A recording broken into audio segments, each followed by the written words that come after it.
welcome back. We are here with another episode of our Unfiltered HR series. Today we are going to talk about 5 things employers need to do for 2022. Absolutely, yeah. And we should introduce where we are. We are here at the Fish at Bemus Point, which is still open, so please come and visit. They're going to be open through at least the end of the year, and I know Joe will put their daily specials up, and we get to try all of the food soon because Joe's going to take pictures soon. So we will we'll take the sacrifice and try some of the food for the pictures for their menu. Yeah, our first very remote location. Drove through some snow on the way here. Yeah, absolutely. It's beautiful. It's the gorgeous view of Lake Chautauqua. So please come and visit. Yeah. All right, let's dive into it. All right, Jen. So since the last time we saw all of you, there certainly have been a lot of employment law updates, both at the state and the federal level. Do we never not say that? I don't think we ever not say that, but just the way it is now. Please don't be frustrated with it. We are here to hold your hand and kind of help navigate you through this process. So hopefully we won't make this too long. We'll just give you the bullet points of what you need to know, so you are in the best spot. Yeah, so a lot of the changes that kind of is normal take effect January 1st or sometimes toward the end of the year going into 2022. So we've put together a list of really the top 5 things that you need to do as an employer or an HR person before 2022 hits. So the first one, Jen, which we've all just come to expect at this point, is reviewing your wages because minimum wages are going up again into next year. So I'm sure, Jen, you guys have seen with clients, a lot of employers have already increased their wages this year because of all the labor demands and COVID. But in case you are still below these amounts, the new regular minimum wage is going to $13.20 per hour. And the salaried minimum wage for most salaried positions in New York State is going to about $52,000, just under that. So need to make sure that those are adjusted by December 31st of 2021. And just as a disclaimer, there is some more nuanced stuff with tipped wages and things like that you'll want to make sure to reach out and ask questions about if that applies to you. Let's talk about real quick on how, if you are actually at the minimum wage right now and you have to raise the prices for the employees, how do employers let their employees know there's actual form that they have to sign off on, right? Yeah. So if everyone remembers, there is that Wage Theft Prevention Act and a form that goes along with it. So whenever you hire an employee or you change their wage, you do have to have an employee sign off on that and notify them of their wage. So make sure that you're doing that. If you're using a payroll system like Complete Payroll offers, you might be able to create that form in there and store it in that system. Yeah. So we have the electronic employee folder in company documents system, so you could actually just upload that and have them sign off on it. Everything's electronic. If you don't have that, then you would want that in their employee folder. Yep. Yeah, and just some other notes, federal contractor wages are going to $15 an hour. That's a federal mandate, so if you're a federal contractor, you need to increase your wages even more. And then there are some different rules for tipped wages too, for unfortunately people like the Fish here, where they have tipped wages and tipped employees. So make sure you reach out with questions about that as well. Yeah, that can get a little complicated, but that's something that we could have a one-on-one conversation with, or a 2-on-1 conversation. So is what we're doing. Bring as many people as you want. Yeah, absolutely. And one of the I guess the points that we need to remember and focus on, because the minimum wage is going up and the yearly salary is going up, that's what affects the overtime as well, the threshold. Yes. So just be sure that right under that $52,000. If it's under that, that's where you need to pay overtime. Absolutely, yes. And we're happy to audit those qualifications for your positions as well. All right, Jen. So number 2, aside from reviewing wages, you also need to review your drug testing policies. So if you're watching this and you're in New York State, we all know that marijuana was legalized this year. Just recently, actually, New York State issued more guidance on what that means for employers. And a big change is that you actually cannot do reasonable suspicion testing for marijuana use any longer. Actually, if you want to potentially discipline or dismiss an employee for marijuana use, you have to observe symptoms or behavior that is really impacting their ability to do their job duties. So this is a huge change for a lot of employers, even for post-accident. Unfortunately, you won't be able to do the testing to prove that they're under the influence while at work. And if you're doing any pre-employment drug testing, you would really need to remove marijuana from that panel as well. So not only do you have to review those procedures for new hires and post-accident, but also your policy in the handbook about when you can and can't test for marijuana. Is that something that they would treat as alcohol? So if there was an accident on site, could the employee be tested if they have alcohol in their system? Yeah, so the big difference between alcohol and marijuana is when you test for alcohol and it's in your system, that means you're currently under the influence. And for marijuana, it does not mean that. And unfortunately, there's no testing to do that yet. So until that time happens, it's pretty subjective observations and things. So what I would recommend is if you do suspect an employee is using drugs at work or marijuana specifically, you probably should reach out to a lawyer or a professional like myself to talk about how to deal with that before taking action. Yeah, absolutely. And I think it's because it's so new and the guidance is still kind of continuing to come out from New York State. Yeah. Your best bet is to talk to someone like Emily, just so there aren't any Department of Labor issues that come into play if the employee claims later. Yeah, absolutely. Discriminating for marijuana use is now illegal, basically. Right. So. Right. All right, kind of on that note, number 3 on the list of things to do is to review your handbook. So a lot of these changes that were made this year require, policy updates within your handbook, including that drug testing policy we were talking about.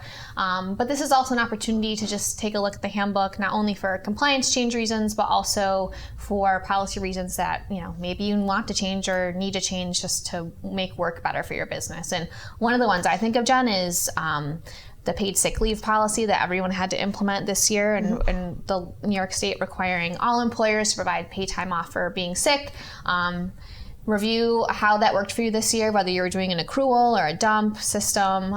Maybe you combined it with an existing PTO policy, or maybe you kept it separate. This is the time to take a look at that and think about how that worked for you. Was it a huge administrative burden? Do you want to make any changes to that? Combine things, separate things, whatever it might be. Yeah, and that's something that we can help with at Complete Payroll, both in our timekeeping system and in our payroll system, because that can be very cumbersome to keep track of the accruals if you're not doing the bank at the beginning of the year, which a lot of people aren't. They're doing the accruals because if there's an employee turnover, they want to accrue that. And you and I were talking about what the minimum should be for that. I think New York State was putting out every 30 hours worked, you receive 1 hour of paid sick time, but you suggest that they should be accruing that every hour they work.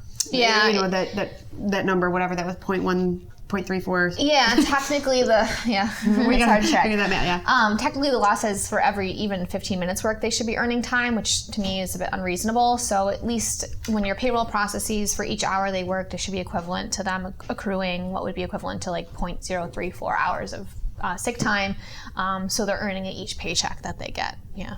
And how do the employees know? Should that be on the paycheck? You should, best practice would be to put it on the pay stub and have it report out to employees that way, what they've earned, what they've used, and what they have left. Okay. Yeah. So or a self-service portal and a payroll system like the one that you guys use, and letting employees access that to take a look at it at any time. Right. And not only should you do that for transparency purposes, but it's easier for you. I mean, you're not... People aren't asking you, and then you're trying to dig up what that number is and things like that. It's consistently available to the employee. Yeah, the administrative burden of all these new changes just keeps getting bigger and bigger. So where you can automate through a system and have employees do things themselves is best. And then, Jen, other things in the handbook that have to be updated that we won't, nauseate everyone by talking about a lot on this episode is things with COVID. The HERO Act has to be in your handbook. If you're subject to a vaccine mandate, you'll probably need to put something in your handbook about that, which we'll probably do an episode on at some point coming up. And then things like remote work policies. If you still have employees working remote, you might want to consider that. All right, so number 4. Number 4 is reviewing kind of your non-standard employment situation. So maybe you have a high number of temps in your workforce. If you're doing like a temp to hire situation using a staffing agency, maybe you're using independent contractors, or maybe you currently use a PEO. In all those situations, where there might be some advantage right now, or there has been potentially of kind of skirting some liability and responsibility for that staff. There's been recent federal changes and federal rulings that say the old kind of Obama era joint employer rules coming back, which means basically if you have the ability to exercise any rights over those people, from hiring and firing to controlling their work, in the eyes of the law, you're going to be seen as the employer. And so all that liability that you might have been able to avoid before, you will not if there's employment claims now, or even bigger issue, wage and hour claims. So if you have, you might want to take a look at the cost of that compared to bringing those people in-house, and some other, pros and cons to it, and maybe you consider bringing those people back in-house. And here's the thing about with a PEO model too. if they're based out of state, it's so hard to keep up right now with the New York State changes and guidelines. And if they're out of state, I just speaking from experience by talking to people in the field, their current PEO companies are not keeping them up to date with New York State standards because they just don't know them. Yeah. And they should know them, but they don't know them. And you're subjecting yourself to a huge liability there. Yeah, absolutely. So it's really important to maybe look at your business in a different way, especially after the past couple of years. Yeah, and even if you keep those relationships, just be a little bit more vigilant about making sure that those PEOs or temp agencies have practices that are compliant and best practice too, because if they make a misstep, that could come back on you with, time tracking or paying overtime or, anything like that. And then also maybe consider having those people, assign some of your employment policies as well, since you're going to be, subject to being accountable for them, following them. But definitely something to consider or reconsider based on where everything is trending, which is really to hold the employers accountable. Yeah, absolutely. Yeah. Want to protect yourself. Yes, that's the name of the game now. All right, Jen, so number 5 kind of goes with that theme as well. But overall, this is a time of year to kind of look back and reflect and consider a general provider review. So again, whether you're using a temp agency or a PEO, but also your payroll provider, your benefits brokers, consider whether those people are working for you, whether they're providing value, whether they're helping you, are they proactive, especially now, like if you're trusting a benefits broker to keep you compliant with ACA, your 401k provider to make sure all the notices are going out, whatever it might be, and they aren't, then you need to switch providers because they should be, and they're making money off of you, and they should be helping you. Yeah, absolutely. And they should be involved with not only the employer, but the employees as well. And have access to employees being able to ask questions, and that loops around everything that we've been talking about is creating that loyalty to the employees. You should not, and as a business owner, again, you have lots of hats on. You may have a 401 or a retirement plan in place for your employees, but when I talk to some people, they don't even know where it's with because they just have it and they don't look at it, and maybe employees are contributing, but they're not reevaluating it. Why? Because it's lower on the priority list because of all these other changes. Yeah. So, but again, that it goes into a circle with creating that loyalty and those benefits and what is attracting employees to your business and making you different.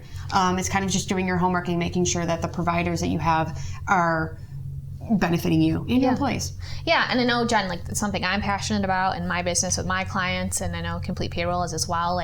We believe in providing you value and being proactive and letting you know what you don't know and what you need to watch out for instead of waiting for you to get into trouble to help you or waiting for you to ask a question. So that's really what you should expect of all your providers, to be honest. Right. You don't know what you don't know. They should be the experts at each of those categories and keep you informed. Yeah.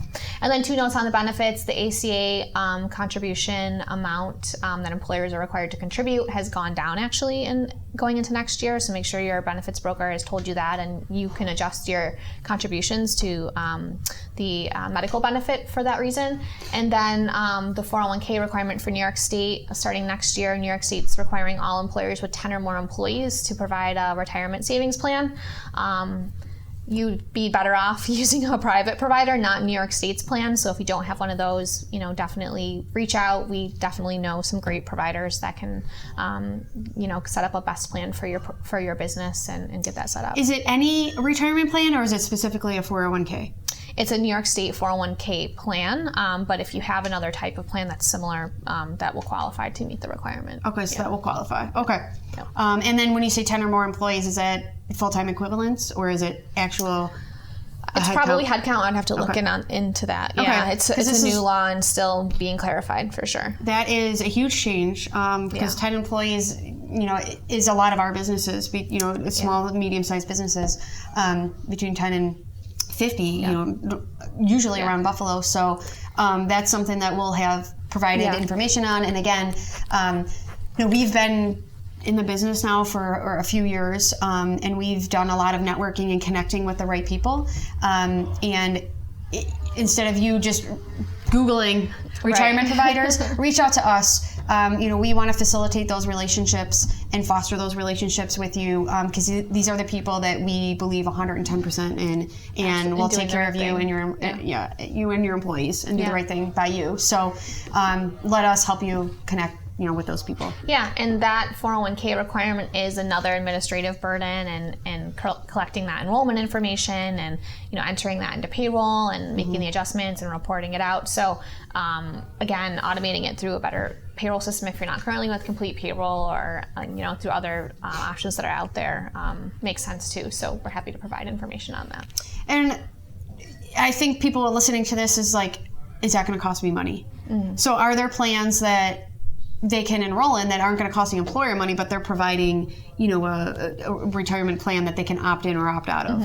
The New York State plan, I don't think inherently explicitly has any costs associated with it, but there will be costs just through the administrative time of, putting that information in. And so, nothing is free. That's right. And our systems, payroll systems, our payroll system can help automate that and save you the time, but it doesn't necessarily mean the company needs to pay a certain amount or even match a certain amount. There aren't any requirements for that, but you need to have an option for employees. And the cost of making errors is, much more than a cost of a little cost to have you guys automate it and oversee it. So, the fines associated with that would be great. So, Awesome. Great. So that's it. That's the top 5 I'm just things. looking at your screen. That we were looking at the screen of the topics we were going to talk about, and it just said her name that she doesn't recognize, or the computer didn't recognize her. That's all right. We have the top 5 things. We got through them. It's 5 things, but there's a lot within each one. Yeah. So if you guys have any questions following this video, please reach out. We're happy to help.